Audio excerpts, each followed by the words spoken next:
Welcome to RealmIQ Sessions, featuring conversations on AI with AI founders, AI leaders, and experts from around the globe, covering the intersection of media, technology, Hollywood, and marketing.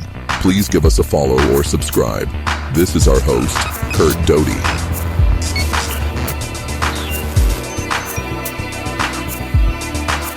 Welcome, everybody. Let's get into it. This episode kicks off our season 3, if you can believe that. And I am excited to introduce today's guest, Cris Moore, a professor at the Santa Fe Institute, and prior to that, professor at UNM with joint appointments in computer science and physics. He's also a prolific writer of over 170 papers on the boundary between mathematics, physics, and computer science.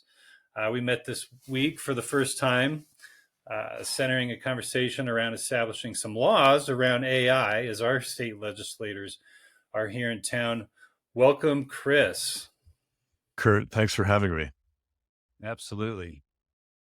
So yeah, we had a great conversation. I love what you're doing, and you're probably one of the more I hate to say geeky guests that I've had, and that's good. I love geeks, and certainly your work. It's an old circus term, you know. Is it really? Oh yeah, That's where preaching it comes geeks, from. right? Yeah.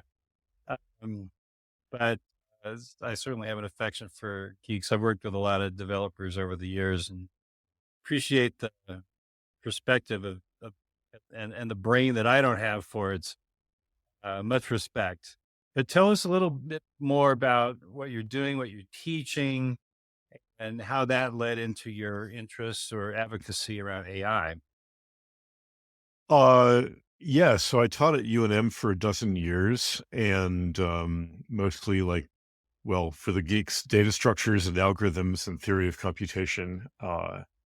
And, the students at UNM a lot of them are just very hardworking people. I had some great adult students who had come back to college, or in some cases going there for the first time, who wanted a career in computer science.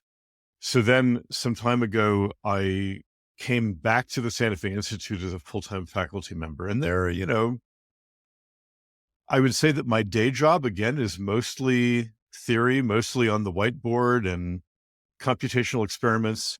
But I did also get involved a couple of years ago in auditing a risk assessment algorithm, which is being used to advise judges about whether a pretrial defendant should be released or not. Wow. So, so this is like you've been arrested, but you haven't had your trial, or actually, since hardly anything goes to trial these days, you haven't copped to a plea deal or whatever. And the question is, in the meantime, since you have not yet been found guilty, do we let you go and go about your life? Or do we detain you? Or do we let you go with some, something ranging from checking in with the police every week to wearing a GPS anklet? So, this is an area, the criminal justice system is an area where AI is increasingly in use, for better or worse. Yeah. And, implicit and explicit bias involved, right? right. So the all AI, all machine learning is fundamentally based on looking at data from the past, the so-called training data, whether that's text on the internet or the behavior of a database full of pretrial defendants from other times and places, looking for patterns of various kinds in that, depending on the architecture of the AI. And then if you ask it questions about the future, about a new defendant, a new applicant, well, it applies those patterns. That's what it does. That's what it's for. And it's very good at that. So there was a lot of concern that, since there is historical bias in our justice system, that if you train a system based on biased data, that it would find biased patterns and propagate those into the future. And that this in some ways would be, maybe even harder to fix and diagnose than with human decision makers. So that was one argument. On the other hand, if I could go back in time and replace a Jim Crow judge in the South with an AI, I probably would do it. Right. So, Yeah. I mean, for me, the issue is not that AI is bad and that humans are good. The issue is that unaccountable, unjustified decisions, especially about people and their liberties or their livelihoods, are bad. Yeah. And that as much as possible, the decision-making processes in our society should be transparent, should be, something that independent observers can understand and check. And so where I came down on this after a while is that it's not that AI is bad, it's that black boxes are bad. Hmm. And Can't see into what's going on. right, exactly. Then human-centered approach as it's making these judgments. Right. And of course, humans can be black boxes too. I mean, psychologists tell us that we often don't know ourselves why we made a decision. And when you ask us why, we make stuff up, which makes us sound a little bit like Chat GPT, Yeah. But at least in the legal system, we try to create some, you have to write down some kind of argument. So anyway, this for me was kind of the beginning of getting into the real world of AI, how AI is being used today to affect people's decisions about whether you get an apartment, whether you get a healthcare procedure covered by your insurance or not, you know, whether you get a loan. I mean, virtually all of these things are now partly driven by AI, Yeah. sometimes with human oversight, sometimes without, sometimes with human oversight kind of on paper, but the human kind of ends up rubber stamping it. Yeah. So, yeah. So in this legislative session, and this is what we had the conversation about the other day, Representative Christine Chandler from Los Alamos and a couple of others have been carrying a bill.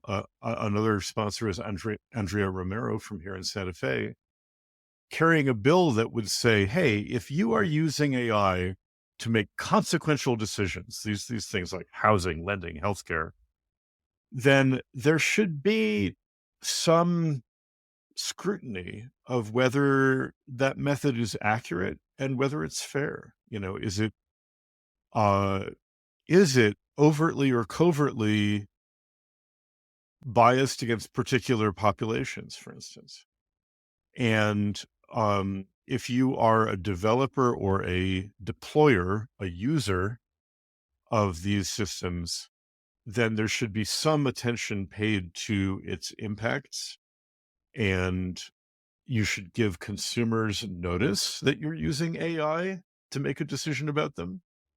You should give them some explanation. If you say no to them, you should give them some explanation of why.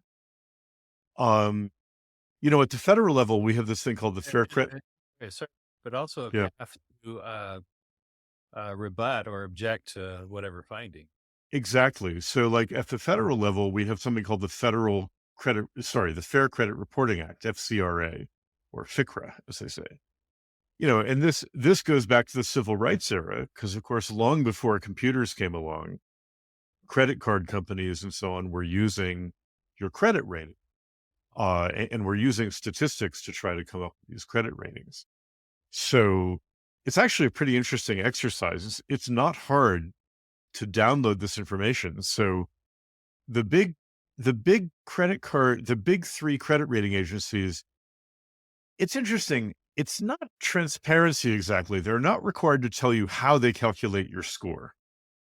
Okay. So they're not required to reveal their algorithm, but they are required to tell you what inputs about you went into the score. Okay.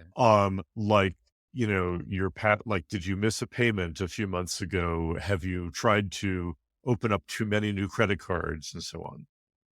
So this data is not hard to download about yourself.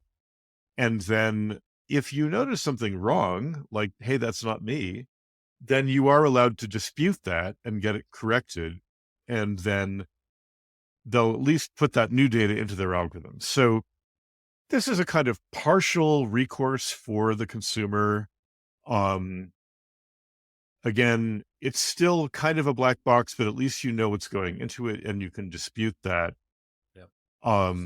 So I would call that a minimal level of transparency. Yep. Yeah. Anyway, so of course, big tech is out in force opposing this bill. Yes. You know, alt tech and local tech and small business tech and so on have been, some of those folks have been very supportive. So it's good to remember that big tech does not always have small business people's best interests at heart. I think the interests of Google and Meta are not the same as the interests of people here in Santa Fe, New Mexico, trying to build the high-tech economy. So anyway, that's where we are. And the session is going to be over pretty soon. So we'll see how it goes. But if you like this idea, please write to your representatives and senators. 3 letters today. Thank you. Oh yeah. So I love the conversation about big tech versus alt tech. I talk and write about that a lot. The same big tech leaders who have been in control of social media are the same leaders that are now in charge of AI.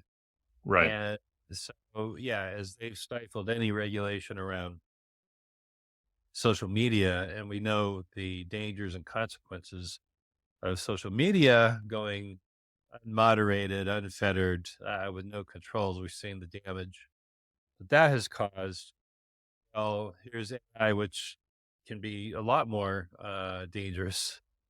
They don't want any regulations around it because of the pendulum of innovation, meaning Right. either swing between innovation or regulation. And I believe there's a spectrum and a middle ground to hold these companies in check. And Biden had started to do that with his initiatives. California, Governor Newsom enacted some laws. How they're going to be enforced, that's a whole nother issue. Right. And now state by state, I'm hoping, Yeah. including New Mexico, that they can adopt something so that there are some guidelines, some guardrails to help in this process. And I really appreciate your advocacy, because if big tech doesn't want it, the government is slow about it, then it really is left to the consumers who use it to be the advocates. And Yeah. And I rise yes. up, right? And force them to do something. Yeah. I remember when in the early 90s, we thought that the internet was going to create this fantastic decentralized democratic world, where everyone would have access to all the world's information and there could never be any dictators again because their populations would be informed and connected to people across the world. And it was going to be great. Right. And I think it's really fascinating how, when you see some of these technologies, at first they seem like inevitably decentralizing and democratizing, but then they often get captured, centralized, weaponized, and and often, to be blunt, it is sometimes a confusing mix. I mean, I get to read the opinions of a lot of people, Mhm. and through blogs and Substack and podcasts like this one, I get exposed to a lot of information which I wouldn't have had access to before. Wikipedia is great. Um, you know, uh, and so there are things like that, but there is also this relentless effort to capture things and to become the platform, the channel through which it happens. Um, and So yeah, that's fascinating. And honestly, I don't want AI to be another force of inequality. I want it to be a force of, liberation, to be, I mean, Equality. yeah, I want these tools to be in the hands of many people, tools to create, tools to innovate, tools to study and understand and inquire, tools to design. Yep. And, so just to be clear, I mean, I think that there is a lot of potential there. And AI is increasingly in use in healthcare, not always with results as good as the vendors say they are, Mhm. but fundamentally, it's not a bad idea. Human doctors are often overwhelmed, and it's great to give them you know, direct access to the knowledge of, biological science and so on. It's great to, uh, AI is competitive with humans. Some people say better. There's controversy about looking at x-rays to see if you have cancer or not, Yep. um, Analyzing data, right? I mean, that's yeah, really good at and spitting out results. right. Uh, If you know that that's what it's for, if you understand its strengths and weaknesses, right? Um, Yeah, but so what I'm worried about is like people using AI to read students' admission essays and saying, hey, does this person seem creative and do they have perseverance and grit? It's like, I don't really want you to ask an AI that yeah, no. question about an essay. Read the damn essay yourself, for Christ's sake. So, I mean, I think that I just want people to apply some critical thinking about when we should use it, how we should use it in a given domain, if we should use it. And yeah, Yeah, critical thinking. This comes up a lot. I've lectured at, art schools and universities and film schools. And I always ask the teachers, like, what should students be focusing on in their studies? Because it seemed like with AI, that, a lot of the grunt work can be done by AI. And what are the jobs going to be when they graduate in 1 to 2 years, if not four? And, many of them say, well, we need leadership and philosophy and critical thinking, because, and that's really a reversal of this emphasis on coding, right, which has been between STEM and STEAM, girls who code. right. It's been an emphasis. Okay, you got to learn how to code. It's like, well, I don't know how to code, and I've been surviving in my career for a long time, and now AI, might replace coders, who knows? But what's needed is critical thinking, and not just at the level of people who are companies that are developing this stuff, but also the people who use it, right? Right. Because they have to discern and build their own vocabulary of, is this a hallucination? Do I need to check? Um, I prefer the term bullshit, by the way. yeah, when that term first came out, I go, what are they talking about? Yeah. And Hallucination implies a kind of rich inner life. yeah, or some transcendental type of Yeah. experience. It's like, No, but LLMs, just lied. It just lied, right? well, Just but okay. So oh, there's a wonderful little book called On Bullshit where the author talks about, truth tellers and liars are both, in some sense, concerned about the truth value, the truth or falsity of what they're saying. In some sense, they're still both, even a liar is concerned about the actual state of the world. Whereas he describes bullshit. Yeah, he describes bullshit as just kind of uttering things for reasons that have nothing to do with their truth or falsity. yeah, And you know, I yeah, it's like people should know that ultimately what LLMs are very, very good at is emitting words that fit the statistics of all the words in all the texts that they've been shown. And that's surprisingly powerful, right? I mean, you can do a lot that way. You can practically pass the Turing test that way. Um, and to the extent that that text has a lot of information in it, you're going to be good at repeating that information. Is it the same as understanding the world? My colleague Melanie Mitchell talks about that a lot. She's a real expert in kind of whether these things are thinking or not. Yeah. They certainly have that illusion, but yeah, people need to understand that's what they're good at. And if you really want to know if what they're saying is true, you should at least back them up with other sources of information. Yeah, absolutely. But get back to critical thinking.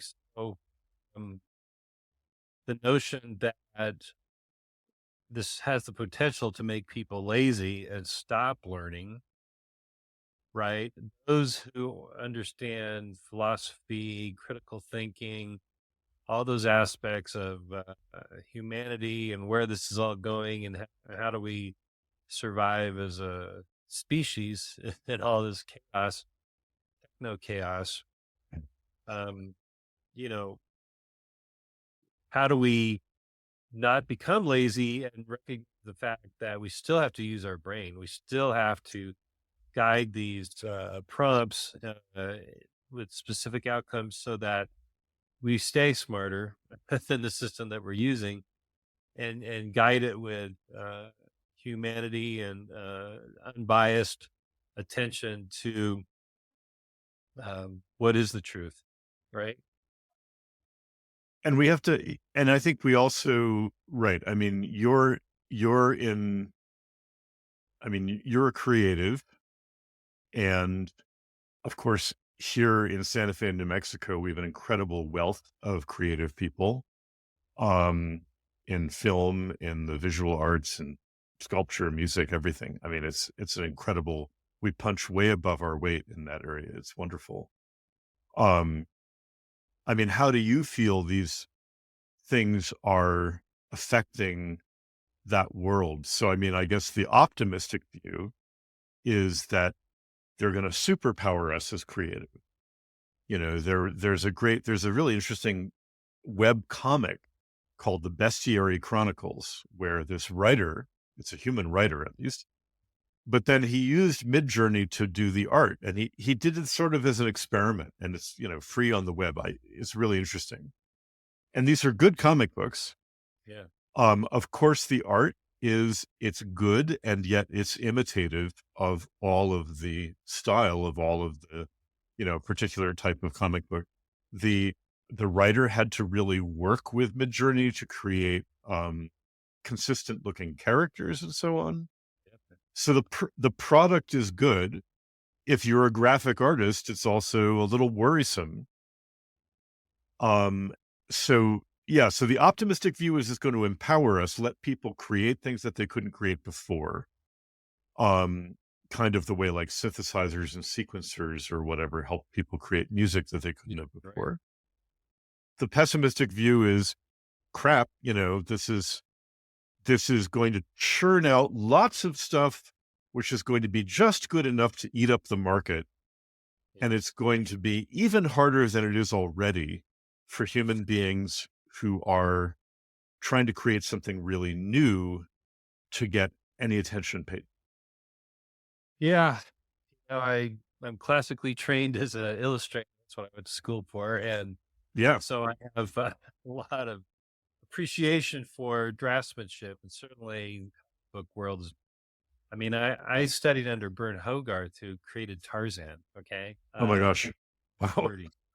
Dude. I mean, deep appreciation for the skill of drawing, scene creation, layout, all that stuff.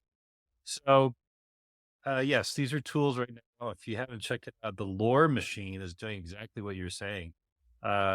With prompts, not only can you create a kind of a manga, a comic book, but also animate it and like make a manga movie. Oh my God. those style frames. So Yeah. it's here. Okay. Um, Now with Right, but who's going to it's not going to invent a new genre, no. you They know? still have to have someone with an idea. That's I want to Right. run something, whatever superhero that does this, and Sure. then you guide that. Right? So it's still human centered, creative centered, in terms of it needs someone driving it. Mhm. But what a fantastic skill to if you know enough about camera angles and how to prompt something to get an outcome that you want. Like, I want a worm's eye view of a dueling battle between these two superheroes, with a nuclear explosion in the sky behind them. You have to have an understanding a scene and how to break down a scene in order to recreate a scene. So you still need experts to guide that process. But what happens when it says, "Hey, I've been trained on lots of films, and based on the statistics of lots of films," which, to be honest, a lot of films are kind of predictable in this way. And You know, they've like, all been scraped. Yes. Okay. they've all been scraped. What if it says, "Hey, I'm the AI. I think a worm's eye view with a nuke would be just perfect here." Yeah. Yeah. So right? What happens if Well, it sort yeah. of replaces more and more of the process? Yeah. Well, and it does want to be creative, right? I mean, you're asking it to be creative, and it does want to be creative, and it's proud in that it says, "Look what I did based on your prompt. Is this fine? Do you want me to continue to refine?" So, not that it's sentient or has an ego, but its role is to like understand and recreate whatever you've asked. Now, again, just through the lens of if I were a famous comic book artist like Mike Diodato, big fan. Um, can he use this tool to like make himself more productive? Or he's getting some rough layouts, and then he just kind of redraws some things based on some basic architecture that is supplied to him through his imagination and his prompts. I think he could supercharge himself. There is a lot of backlash within that community towards this stuff, and um, so it'll take a leader like someone like him to embrace it and use it in a way that he could really pound out more comics that are still his, that they're still hand drawn, but they're inspired, or it may replace the blue line process, right? Of the original layout, working Mhm. out perspective, stuff like that. That is tough work. Certainly, in a qualified draftsman knows that stuff and can just make it up, and it works and it's believable. And that is a craft. It's an art, yes. But again, these tools are there, so you're either going to get uh, getting into the space and say, I can do what Mike Diodato does, Uh-huh. or Or uh, Mike Mignola, or yeah, all those guys. And they're going to say, hold my beer, and I'm going to use it. I'm going to say, I can do it even better. So I'm hoping healthy competition like that might help propel the format and help, create new stories and new genres and Mhm. new type of visualizations that even these greats haven't, been able to do before, either because Right. they're too overwhelmed with the normal workload or whatever.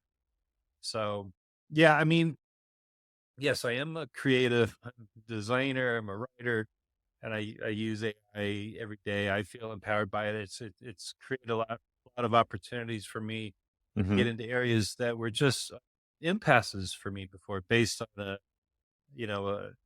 I wasn't trained in certain things or didn't have the time. I knew how long things took, and they were just impasses, and now they're just done. And I Yeah. can amplify my point of view, my stories, my writing, whatever, in a way that I could never do before. So, I have an inner conflict. Should I even be using this stuff? But I'm an optimist, an AI optimist, and I think it is fantastic. There's these fantastic results. I think the things that are happening in video are just freaking amazing. Will there be an AI movie anytime soon? I don't know, but I think it's going to Yeah. affect the commercial world, short form music videos and commercials like nobody's business. So I think Yeah. I mean, Hollywood they're, has some time, but Madison Avenue, yeah. and ad agencies better watch out. Yeah.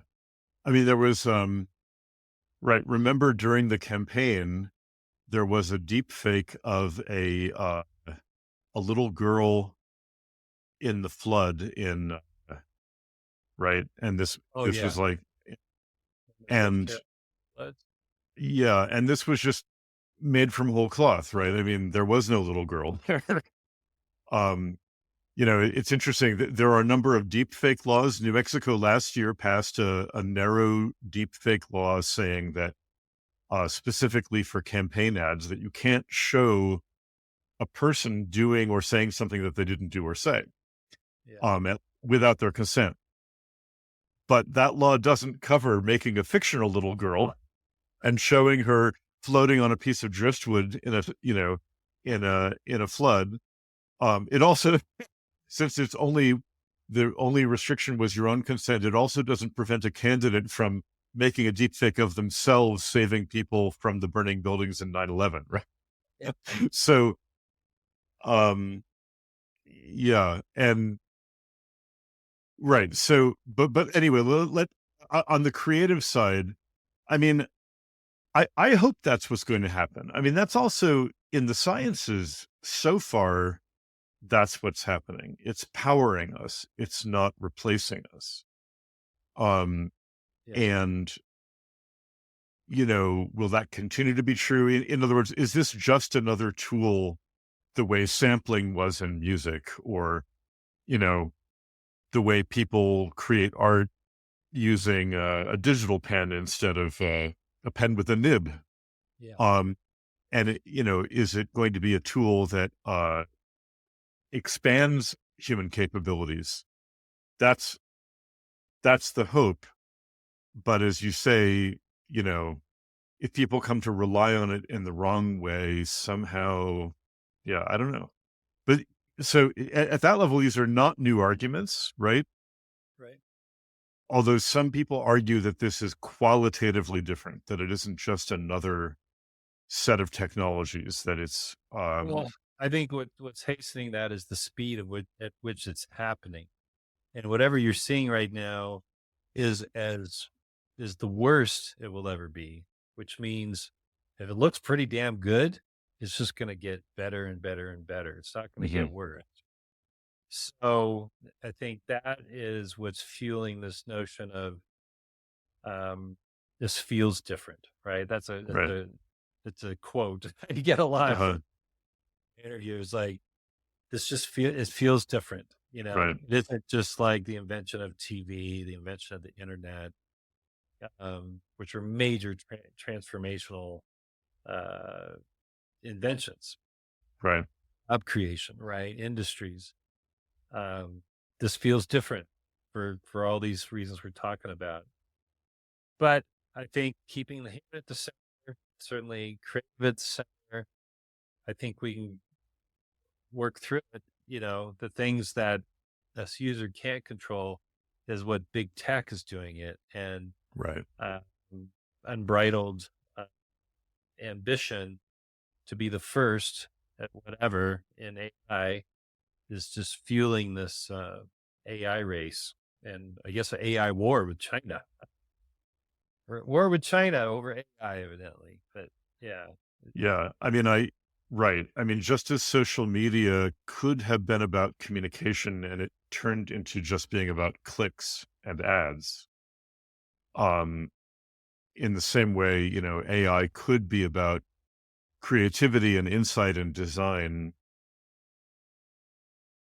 And that's not the same set of goals that uh, that the companies are going to pursue. I mean, to be fair, I know some of the people at these companies, and I think they would agree with everything we're saying in this conversation, and they're excited about the potential for human creativity. They're not they're not trying to do bad, but I think that the institutions by their nature are, well, they're about profit.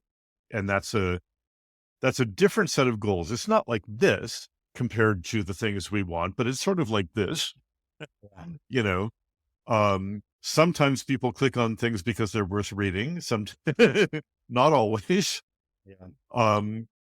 I look, my wife and I look at plenty of cute cat videos. That's because we want to, They're cute too, by the way. Yeah. Dog. Well, all right. Yeah. The dog, Yeah, some of the dog you know, videos are good. so profits. You can imagine that at some point, beyond charging $20,000 a month for an AI agent with open AI, they're very concerned about revenue and profit. And just like the internet was like, wow, I'm able to do all this stuff. It was soon about, clicks and ultimately Alexa and Facebook listening to your conversations and then serving you ads. That's all about profit. And they built that technology, right, to enable a profit center Yeah. that kind of ruined what was a good idea and an interesting technology. Yeah. One of the other bills which is moving through the legislature is around privacy. And, so like if you read the same blogs and magazines that I do, you already know this, but a lot of fitness apps that you put on your phone, you think they're keeping track of how many steps you take and how fast you walk. Many of them are also keeping track of where you go and then selling that information, selling that location information. Of course. And, so, and I mean, again, I don't think there's any evil intent here, but give me a break. It should be up to me whether my location is being sold to third-party data brokers that are going to sell to other people. We're going to sell to other people for all sorts of purposes, not, ads Apple and that permission base. Right. Which is a good thing from big tech because they recognize the abuse of that. But people need to be aware. Right. And I keep saying, we are the data. It's not this abstract concept.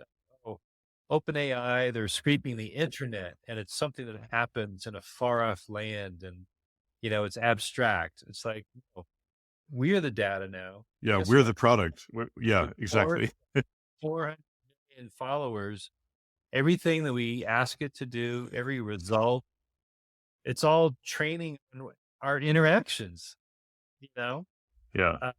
Which some people think, that is synthetic data and eventually it will eat itself and then not be as effective with its results. But we are the data. We're the ones. I just wrote a blog about we're the new slaves. Well, so there's for the privilege being scraped. Yeah. So there's a saying that if the service is free, you're the product. Oh yeah, just like Google. Google. Free. Look at all the stuff I can do. Yeah. Oh yeah, all your stuff up on Google Drive. At some point, that'll be scraped. Right? I mean, when you use Google Mail, right? They say that they're only looking kind of at individual words, but they are certainly looking at, words to drive ads and so on. I mean, it's like if you give me the option, like, hey, if you let us sell your location information, you can have this for free, and otherwise it's $5 a month. Yeah. Okay, at least then it's up to me. Right now, if you are a savvy consumer, you know how to manage all these permissions. Yeah. But honestly, right. So by the way, this is another, I think, source of inequality that's going to grow in our society is that some people are going to be familiar with these issues and are going to be able to dig in and, even something like looking up on Reddit what a product is doing and whether you want to use it or not. but you should not have to page through all of the small print in the user agreement that we all click on to opt out of these things. It should be, that's, That's yeah, Pinterest just changed their terms and conditions. They sent out an email. I have an account, and they said, we will be using everything that's posted to train our AI right there. yeah, And, so every artist is like, should I be putting my stuff on Instagram and all this stuff? So how do I protect my IP of my paintings or whatever? It's like, well, Meta and Instagram already scraped, already done. right. But now It's, Pinterest is, it's already out there. yeah, and that's a whole other discussion because, copyright, intellectual property. It seems like if you willfully put your stuff on the internet through posting or cataloging and on these platforms, that you want to be seen, right? But it's also, you're giving up something by doing that. Right. Facebook is free, Instagram is free. Right. Like what happens if every time a painting of yours goes up in a gallery, there are a million people walking around looking at who will walk through the gallery and then walk out being able to imitate your style.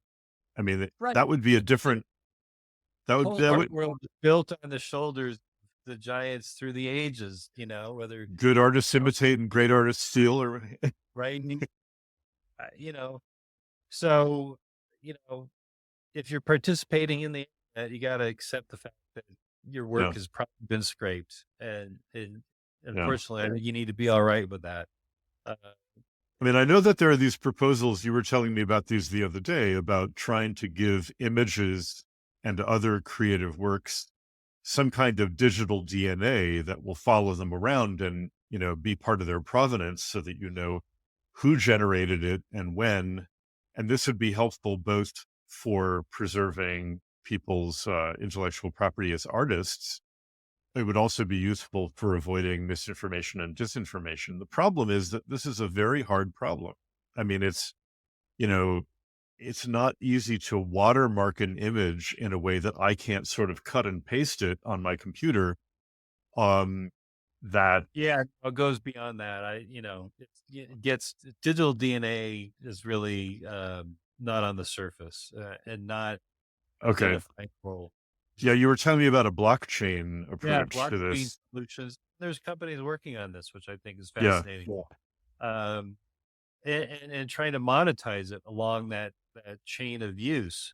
right. I think that's a new economy Yeah. and altruistic. It would be great if I had access to your art and if you got a royalty that you agreed to if I use it. That's A yeah, social contract. right. But that discussion came out of, we need to be identifying deep fake images. And my argument is, no, we need to be identifying all images digitally and show Uh-huh. up and track it and monetize it. It's not just the deep fakes. If you're going to develop that technology for deep fakes, great. Develop that technology to track every photograph and illustration that goes through the internet and figure that out. Use AI to combat bad AI. Yeah. It will be an arms race though, because there will also be people. It'll be a bit like cryptography, right? So you're gonna have people trying to break the system. I mean, but yeah, I don't want to discount the possibility. I mean, and it's one of the better uses for the blockchain I've heard.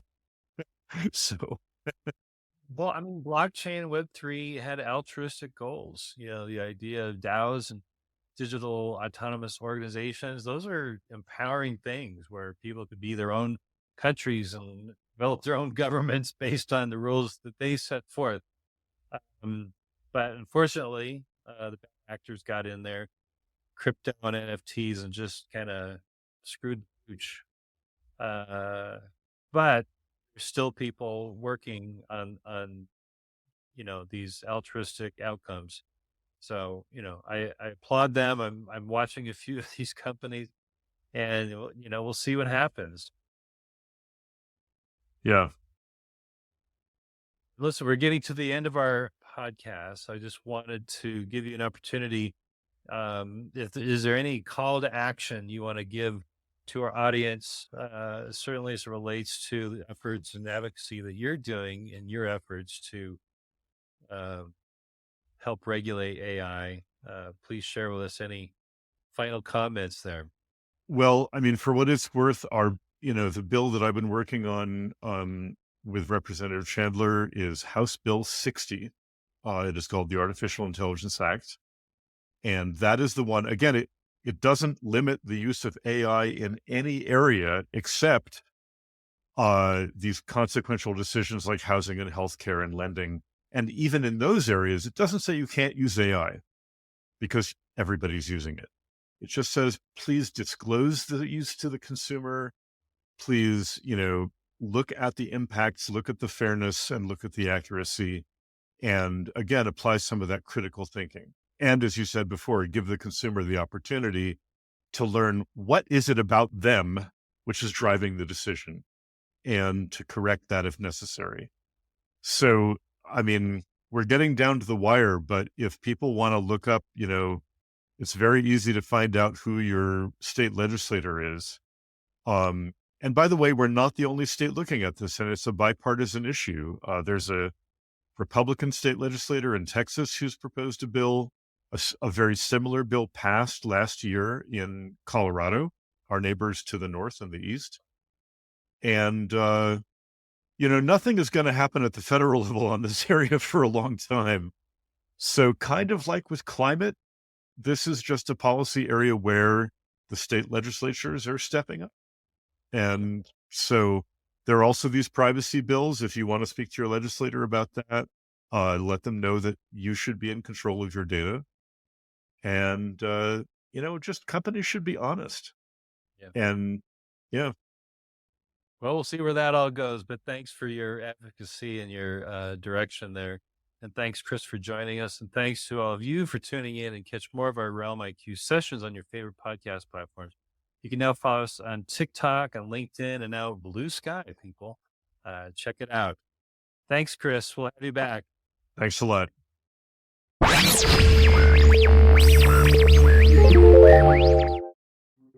Welcome to RealmIQ Sessions Season 3, featuring conversations on AI with AI founders, AI leaders, and experts from around the globe, covering the intersection of media, technology, Hollywood, and marketing.